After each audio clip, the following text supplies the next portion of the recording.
오늘 이 아침에 우리에게 주시는 하나님의 말씀은 열왕기하 22장 1절 2절 먼저 보겠습니다. 열왕기하 22장 1절 2절 같이 읽습니다. 요시아가 왕위에 오를 때 나이가 8세라 예루살렘에서 31년간 다스리니라. 그의 어머니의 이름은 여디다요 아다디아의 딸이더라. 요시아가 여호와 보시기에 정직히 행하여 그의 조상 다윗의 모든 길로 행하고 좌우로 치우치지 아니하였더라. 아멘. 또 보겠습니다. 11절에서 13절 11절에서 13절 왕이 율법책의 말을 듣자 곧 그의 옷을 찢으니라. 왕이 제사장 힐게야와 사반의 이름 아히감과 미가의 아들 악볼과 서기관 사반과 왕의 시종 이사에게 명령하여 이르되 너희는 가서 나와 백성과 온 유대를 위하여 이 발견한 책의 말씀에 대하여 여호와께 물으라. 우리 조상들이 이 책의 말씀을 듣지 아니하며 이 책에 우리를 위하여 기록된 모든 것을 행하지 하였으므로 여호와께서 우리에게 내리신 진노가 크도다. 아멘. 또 보겠습니다. 23장 1절에서 3절입니다. 23장 왕이 보내 유다와 예루살렘의 모든 장로를 자기에게로 모으고 이에 왕이 여호와의 성전에 올라가며 유다 모든 사람과 예루살렘 주민과 제사장들과 선지자들과 모든 백성의 노소를 막론하고 다 왕과 함께 한지라. 왕이 여호와의 성전 안에서 발견한 언약책의 모든 말씀을 읽어 무리의 귀에 들리고 왕이 단 위에 서서 여호와 앞에서 언약을 세우되 마음을 다하고 뜻을 다하여 여호와께 순종하고 그의 계명과 법도와 율례를 지켜 이 책에 기록된 언약의 말씀을 이루게 하리라 하며 백성이 다 그 언약을 따르기로 하니라. 아멘. 자, 오늘은 우리가 말씀을 마무리하는 토요일이죠.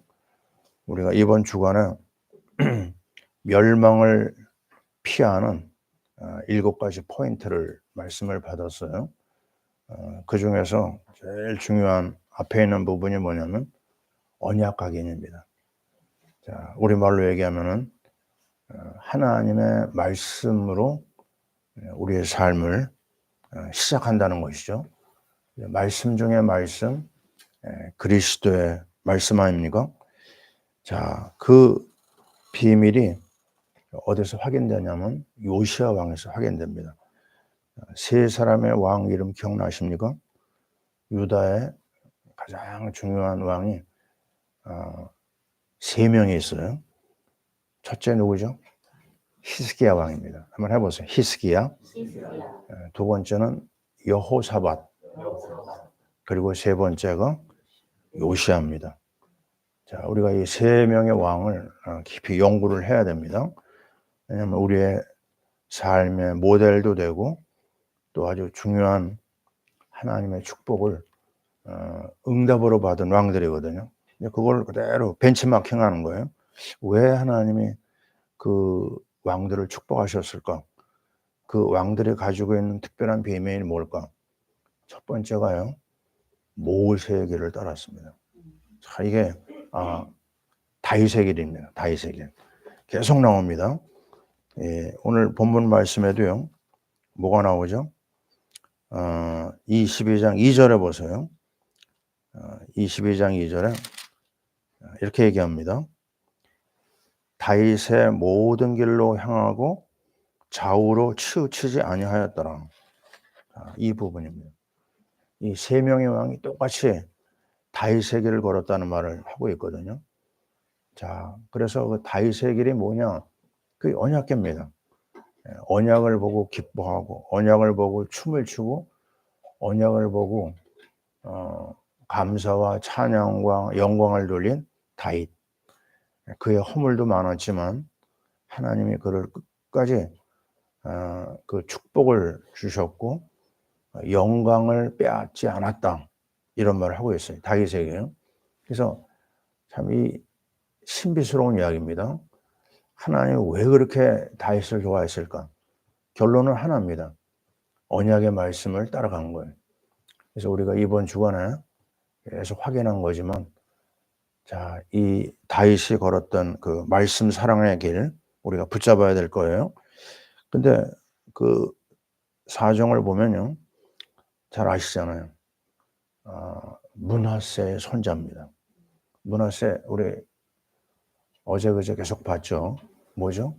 하나님이 막 므낫세 이름만 들으면 막 화를 내시는 거예요. 왜 그러냐면, 아니 자기 아들을 불 가운데다 집어넣었어요. 우상의 악한 영에 빠져가지고 하나님의 진노가 므낫세 때문에 유다에 계속 머물렀습니다. 근데 그 므낫세의 손자라니까요. 근데 어떻게 그 재앙의 길을 가지 않았을까? 엄마입니다. 엄마. 거기 나오잖아요. 그 어머니가 여디다요 보스가 아다야의 딸이더라. 왜냐하면 8살에 왕이 됐는데 이 요시아가요. 그 엄마가 이제 정치를 도운 거예요. 섭정이라고 그러죠. 계속 옆에서 코치하고 영적으로 많이 방향을 잡아준 걸 볼 수가 있어요. 그게 이제 언제 열매가 나타나냐면 3절 말씀에 보면요. 18째 해에 그랬어요. 요시아가 18째다. 그러면 이게 아마 그 8세에다가 18을 합쳐야 되겠죠. 그죠? 그렇게 되면 26? 그때요. 하나님의 성전을 이렇게 보니까 너무너무 무너져 있는 거예요. 마음에 막 굉장히 짠했던 것 같습니다. 그래가지고 국고를 털어가지고 성전을 수리하게 합니다. 자, 이게 이해가 되죠, 그죠? 내가 사랑하는 사람의 집이다. 그러면 어때요? 그 집을 그냥 보지는 않거든요. 그래가지고 그 집을 수리를 시작을 하는데, 참 하나님의 은혜입니다. 하나를 보면 열을 알 수 있다고요. 하나님이 이 요시아의 중심을 보신 거예요. 그래가지고 이게 감춰져 있었어요. 뭐가요? 하나님의 말씀이 그 무너진 성전 속에 버려져 있었어요. 이사야서라고 그럽니다. 이거를 옛날에는 책이 두루마리로 되어 있잖아요. 그걸 하나 딱 발견한 거예요. 근데 그 안에 놀라운 비밀이 나옵니다. 이사야서가 여러분 어떤 건지 아시죠? 구약의 복음서라고 그래요. 그것도 재밌는 거는요. 몇 권으로 이사야서가 몇 장으로 되어 있냐면 66장이에요. 그것도 이상하죠. 39장 그다음에 27장으로 딱 나눠져 있는데 복음의 배열로 딱 되어 있어요. 참 하나님의 예비하심이죠. 구약 39권, 신약 27권이잖아요. 그거를 딱 그 예표로 만들어 놓은 것 같아요. 그래서 복음을 가장 많이 설명한 책이 이사야서입니다. 이사야 9장 6절 여러분 아시잖아요. 그 어깨에 정사를 메웠고, 그렇죠. 그 이름은 모사라, 기묘자라, 이게 다 그 이사야서에 나오는 겁니다. 영존하신 아버지, 평강의 왕, 딱 이사야서가 그리스도를 얘기하고 있어요. 그 그리스도가 담긴 이사야서를 갖다 발견해가지고 그걸 왕 앞에 가져왔어요. 그걸 왕 앞에서 읽어 나갑니다. 거기 나오잖아요. 근데 11절에 그 율법책의 말을 들은 왕이 갑자기 뭐 했죠? 옷을 막 찢기 시작했어요. 옛날 구약에서는요, 그 회개할 때 제일 먼저 나오는 게 뭐죠? 옷을 찢어요. 왜냐하면 마음을 찢어야 되는데 이게 막 급하면 옷을 찢고 봅니다. 그러고 나서 회개 영이 터지잖아요. 이 말을 가만히 듣고 있다가 회개를 시작한 왕이 이런 얘기를 했습니다. 너희는 가서 나와 백성과 온 유다를 위하여 이 발견한 책의 말씀에 대하여 여호와께 물으라. 왜요? 우리 조상들이 이 말씀을 듣지 않았다.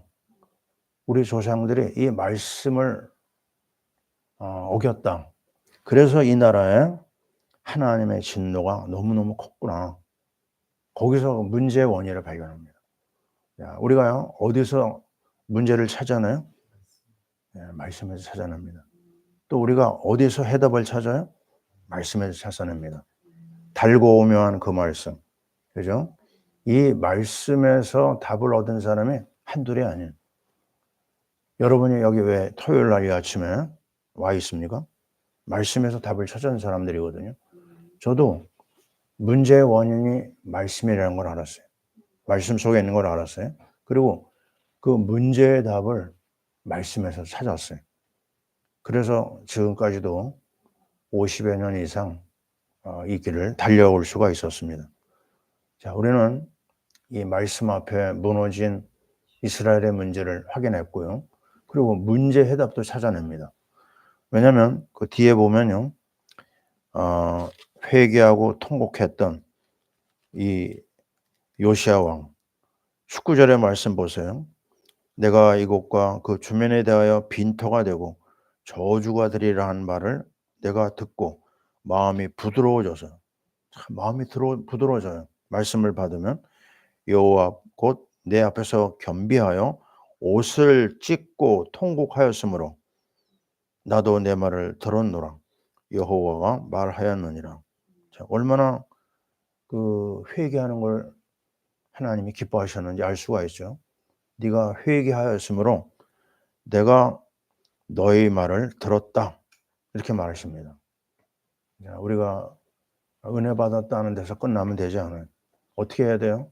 말씀 앞에서 정확하게 나를 분석하고 내려놓을 걸 내려놓고 회개할 걸 회개하고 잘라낼 걸 잘라내야 됩니다. 그냥 대충 은혜 받은 차원으로 끝나면 안 돼요. 그게 사순절의 가장 중요한 핵 아닙니까? 이제 우리는 이번 주 지나서 다음 주 고난중환을 통과하면서 아주 확실하게 하나님 앞에 우리 자신을 내려놔야 됩니다. 하나님이 가장 기뻐하는 심령은 회개하는 심령이에요. 그 마음을 열어놓고 주님 앞에 철저하게 낮은 자리로 들어가야 됩니다. 그게 은혜 받는 가장 기본이 되는 것이죠.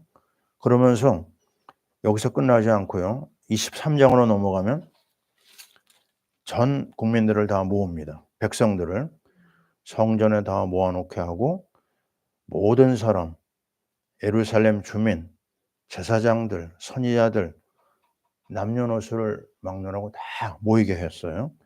그리고 직접 누가요?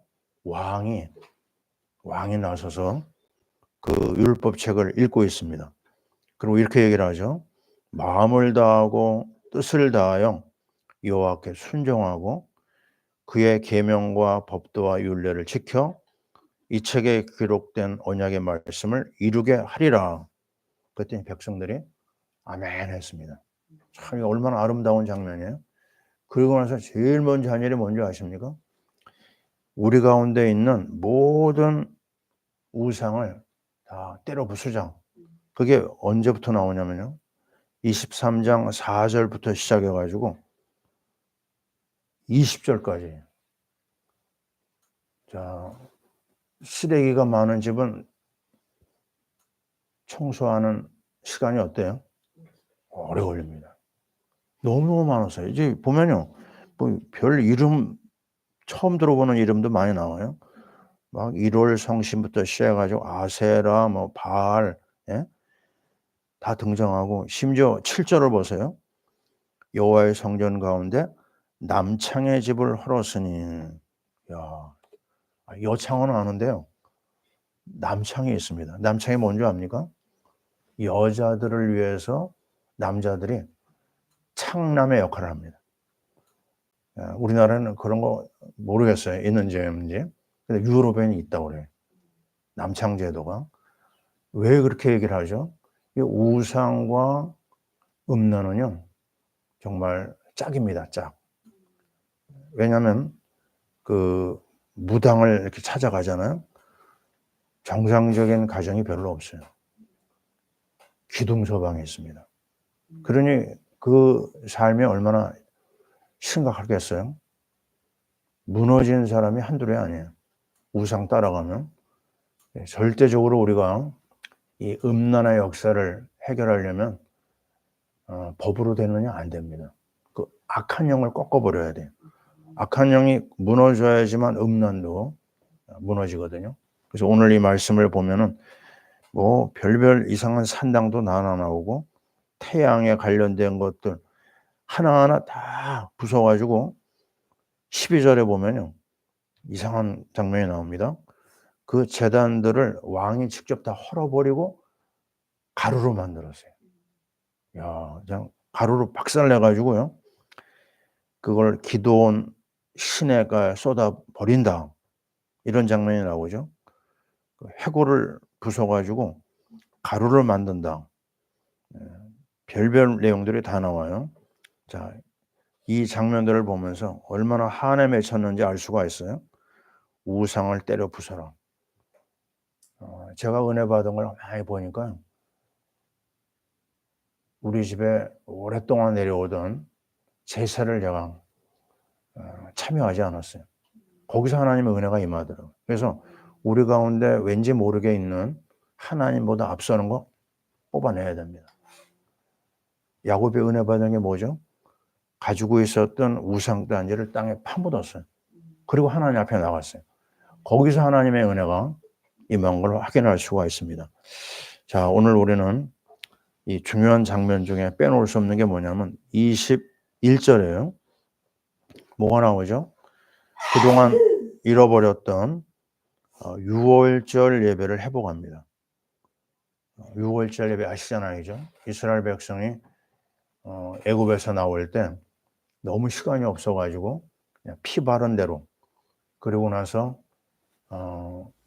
먹을 음식도 준비를 못하니까 그 무교병 이스트를 낳는 그 떡을 가지고 나왔어요. 그래서 6월절과 무교절은 같이 나타나는데 피 바른 날 하나님의 역사가 있었던 걸 기념해서 6월절 예배가 계속 나타납니다. 바로 뭐냐? 예배가 나온 거예요. 하나님의 어린 양 그리스도의 피에 근거한 예배가 여기 시작된 걸 볼 수가 있어요. 그러면서 25절 우리는 같이 한번 읽어보겠습니다. 25절. 자, 요시아와 같이 마음을 다하며 뜻을 다하여 힘을 다하여 모세의 모든 율법을 따라 여호와께로 돌이킨 왕은 요시아 전에도 없었고 후에도 그와 같은 자가 없었더라. 아멘. 이겁니다. 결론입니다. 전에도 없고 후에도 없었어요. 말씀을 사모하고 말씀의 인도받고 말씀을 가지고 삶에 적용하고 전 백성들을 말씀 앞에 무릎 꿇게 한 이 아름다운 이 역사. 이거 우리가 붙잡아야 되거든요. 이거 가지고 우리 자녀들 가르쳐야 되고 우리 후대들에게 전달해야 됩니다. 어떻게 해야 되느냐? 구체적으로요. 말씀 속에 들어가는 거예요. 말씀을 읽는 겁니다. 말씀을 묵상하고 말씀을 암송하고 말씀을 선포하고 포럼해야 돼요. 이거보다 더 확실한 게 없습니다. 우리가 새해 들어서 말씀 따라가고 있잖아요. 또 우리는 개인적으로도 읽어나가지만 주일마다 지금 진행하는 거 우리 참 너무 감사한 거예요. 왜냐하면 매 주일마다 성경 한 권을 넘어갑니다. 그리고 이번 주에는 13번째죠, 그죠? 예, 역대상에 들어왔고 이제 다음 주에는 역대하로 넘어갑니다. 얼마나 감사한 이야기인지 몰라요. 말씀을 따라간다고 하는 거는 아마 최고의 축복의 시간표라고 볼 수 있어요. 그리고 우리는 목요일마다 Back to the Bible Study 하고 있잖아요. 그 말씀의 깊이와 넓이 다 헤아리기는 어렵지만 그 천국의 맛을 보고 있다. 저는 그런 자신감이 있습니다. 너무 귀한 말씀이거든요. 그 말씀 따라가면서 우리의 삶을 새롭게 하나님 앞에 세우는 거예요. 많은 얘기가 있지만요. 딱 하나입니다. 다른 건 못해도 한 절 말씀을 매일 내 가슴에다 새겨야 됩니다. 한번 해볼까요? 말씀 한 절을 가슴에, 영혼에 각인하자. 그러면 틀림없습니다. 하늘과 땅의 복이 우리 앞에 열리고 세계를 깜짝 놀라게 하는 선교 제사장 국가의 축복을 누리게 됩니다. 오늘 우리 루가 왔죠? 루가 이 새벽에 나왔어요.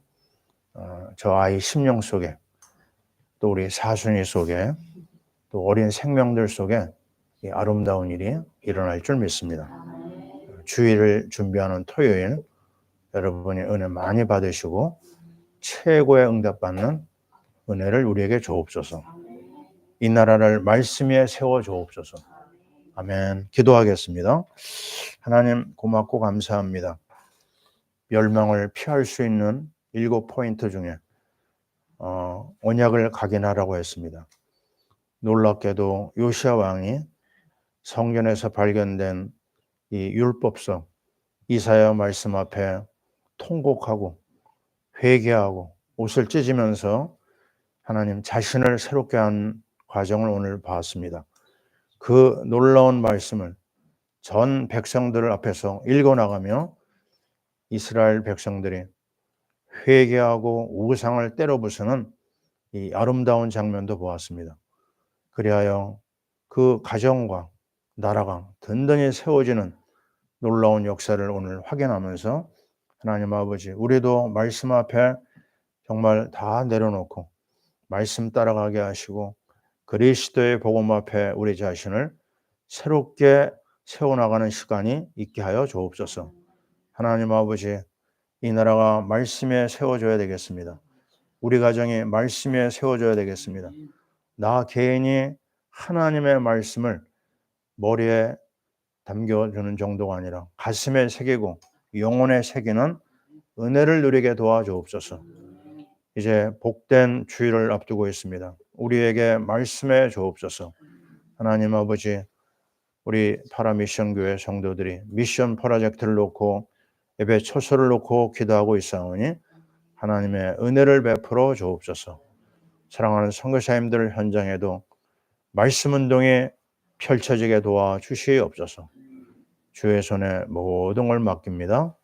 이제는 우리 주 예수 그리스도의 크신 은혜와 우리 하나님 아버지의 사랑하심과 성령님의 역사하심이 말씀 따라 인도받고 나아가는 주의 모든 권속들 위해 지금부터 영원토록 함께 있을지어다. 아멘.